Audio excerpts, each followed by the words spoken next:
공사도급계약서 정말 중요합니다. 거기에 이제 건축자한테 유리한 정보들을 최대한 많이 넣어야 되겠죠. 자, 공사도급계약서를 작성할 때 이제 국토교통부에서 만든 민간건설공사 표준공사도급계약서라는 게 있습니다.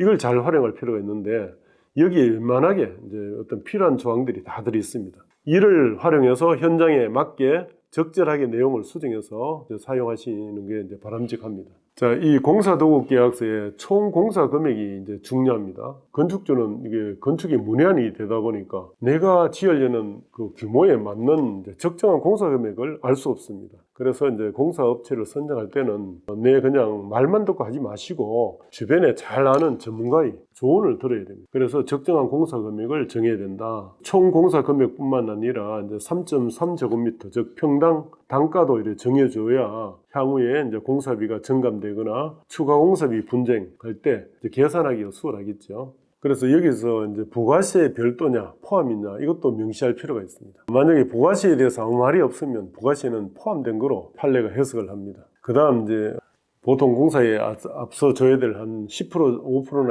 선급금이 얼마인지, 그리고 월별 기승금, 매달 이제 공사 정도에 따라서 공사대금을 지급하는 게 이제 기승금이죠. 그 기승금을 언제 얼마씩 이제 지급하는지 명시하고, 또 공사 기간도 명시해놔야 되겠죠. 언제 착공하고 준공 언제 되고 입주하는 날짜까지도 명시해 둘 필요가 있겠죠. 그리고 공사업체가 일방적으로 공사를 중단한 경우가 있습니다. 이때를 대비해서 선급금 보증서, 계약이행 보증서 이런 걸 받아둬야 됩니다. 이제 선급금은 보통 뭐 10% 정도 먼저 선지급을 하는데 그게 나중에 이제 기성에 따라서 10%씩 이제 감해지죠.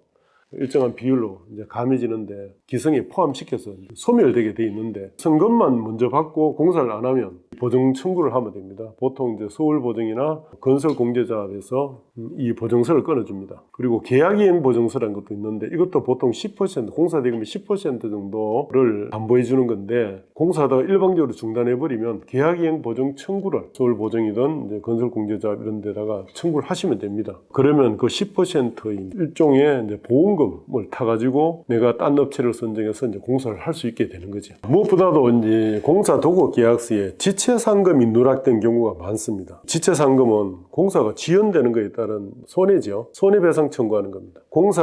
지체상금은 공사도급계약서에 보통 이제 1000분의 1 지연되는 하루당 총 공사 금액의 1000분의 1씩 계산한 이제 손해배상을 하도록 명시를 합니다. 보통 비워놓는 경우도 있어요. 어떤 경우에는 이거 몰라서 그러면 내 권리를 행사할 수 없게 되겠죠. 반드시 1000분의 1 또는 1000분의 3 이렇게 명시를 해야 되겠죠. 만약에 1000분의 1이니까 예를 들어서 공사 1000만 원짜리 공사면 하루에 10,000원씩 계산됩니다. 지연되는 기간이. 만 1억이면 하루에 10만 원, 10억짜리 공사면 하루에 100만 원씩이나 이 지체상금이 계산됩니다. 그러니까 10억짜리 공사에 지체되면 한 달이면 30일 계산해도 100만 원씩 3천만 원이죠. 이 금액이 상당한 금액이 되겠죠. 제가 이제 이런 관련 소송을 많이 진행하다 보니까 생각보다 이런 조항이 누락된 사례가 많았다고 말씀드렸죠. 근데 이렇게 지체상금 조항이 빠져버리면 이 조항이 이제 1000분의 1이라는 말 자체가 빠져버리면 공사 지연을 아무리 오랫동안 해도 공사업체 책임을 안 지니까 몇 달이나 몇 년간 현장을 세워놓고 공사대금 더 달라고 때를 서는 경우도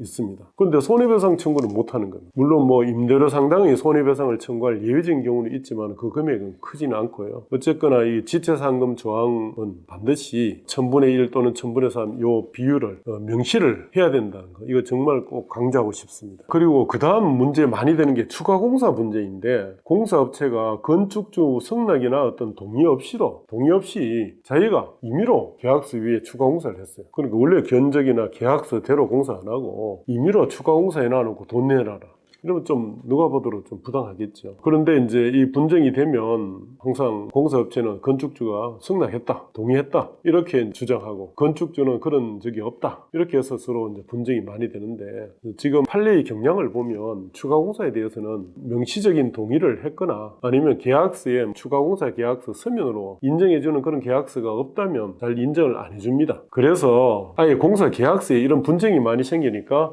아예 공사 계약서에다가 공사업체가 이런 주장할 때를 대비해서 건축주가 사전에 서면으로 승인하지 않는 한 추가 공사는 인정되지 않는다 하는 그런 조항을 특약으로나 이렇게 둘 필요가 있다 하는 걸 이제 강조하고 싶습니다. 또한 공사업자가 이제 공사 중간에 일방적으로 이제 중단한 사례들이 종종 생기는데, 그때 이 업자를 빨리 계약 해지시키고 새로운 업자 선정해서 공사를 마무리를 해야 되겠죠. 그걸 위해서 계약 해지 사유를 좀 계약 해지가 쉽도록 많이 이제 구체적으로 세분화해서 정할 필요가 있습니다. 공사를 한 달간 중단했을 때 이유 없이 그 업체가 회생 절차에 들어갔다거나 부도가 났다거나 여러 가지 사유를 정할 수 있겠죠. 그 최대한 세분화해서 정해가지고 계약 해지를 쉽도록 할 필요가 있고, 그 다음 이제 계약 해지를 했다 해도 이 종전업자가 현장에 점거하고 공사 이렇게 인수인계를 안 해주는 경우들이 있습니다. 새로운 업체에게. 그런 걸 대비해서 건축주가 이제 계약 해지 후에 직영공사를 하던 다른 공사업자를 선정해서 공사를 마무리하던 그때를 대비해가지고 계약 해지 때 시공권을 포기한다는 시공권 포기 각서를 미리 받아둘 필요가 있죠. 그리고 이제 공사 계약 해지 후에 공사업자들이나 하청업자들이 현장을 점거해서 유치권 행사하는 경우가 있습니다. 아까 말씀드렸던 것처럼 유치권을 행사하면 유치권 문제를 해결하기까지 상당 기간이 진짜 몇 년이 걸릴 수도 있어요. 그래서 유치권을 공사도급 계약이 해지되었을 때는 유치권을 포기하고 현장을 즉시 명도한다, 이유 없이 명도한다, 이런 포기 각서, 현장 명도 각서 이런 걸 미리 이제 증거해 둬야 됩니다. 그리고 공사업자뿐만 아니고 하도급업자들 거도 그런 이제